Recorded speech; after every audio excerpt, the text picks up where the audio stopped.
গুমের শিকার ব্যক্তিদের সন্ধান ও অপরাধীদের বিচার করতে ব্যর্থ হয়েছে অন্তর্বর্তী সরকার মন্তব্য করেছেন বিএনপির মহাসচিব মির্জা ফখরুল ইসলাম আলমগীর।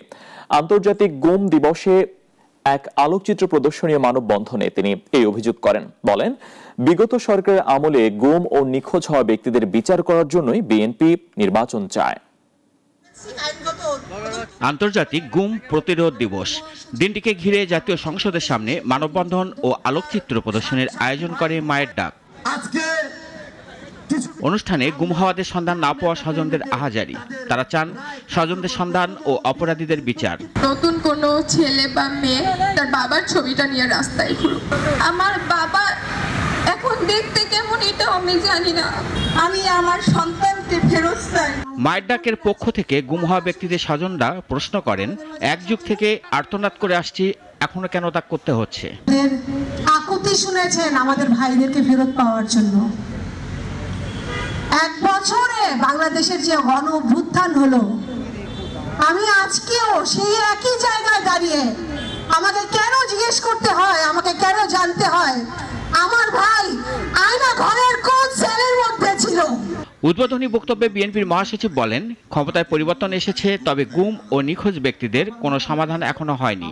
অপরাধীদের বিচারের দাবি করেন তিনি।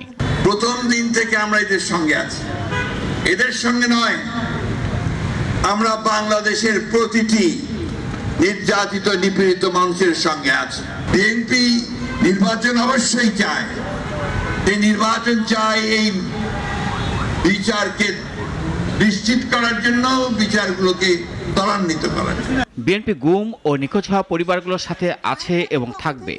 ভবিষ্যতে এদের বিচার করা হবে বলেও জানান বিএনপি মহাসচিব। অন্তর্বর্তী যে সরকার, তারা সম্পূর্ণ ব্যর্থ হয়েছে এই গুম কমিশনকে পাবলিক নিয়ে আসার, পাবলিক শুনানি করার।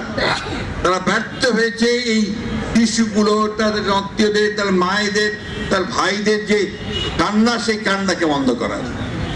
এটার জন্য তাদেরকে অবশ্যই জবাবদিহি করতেই হবে। এই প্রত্যাশা করব যে আমাদের এই শিশুগুলো যারা পিতা হারিয়েছে, বোনেরা যারা ভাই হারিয়েছে, মায়েরা যারা সন্তান হারিয়েছে, তাদের সম্পর্কে সম্পূর্ণ তথ্য এই সরকার চেষ্টা করবে বের করে নিয়ে আসা। বিএনপি মহাসচিব এর বক্তব্য শেষে আলোকচিত্র প্রদর্শনীর উদ্বোধন করা হয়। দিবসটিকে ঘিরে মায়ের ডাকের পক্ষ থেকে 11টি দাবি উত্থাপন করা হয়। রাশেদুল কাদির, নাগরিক, ঢাকা।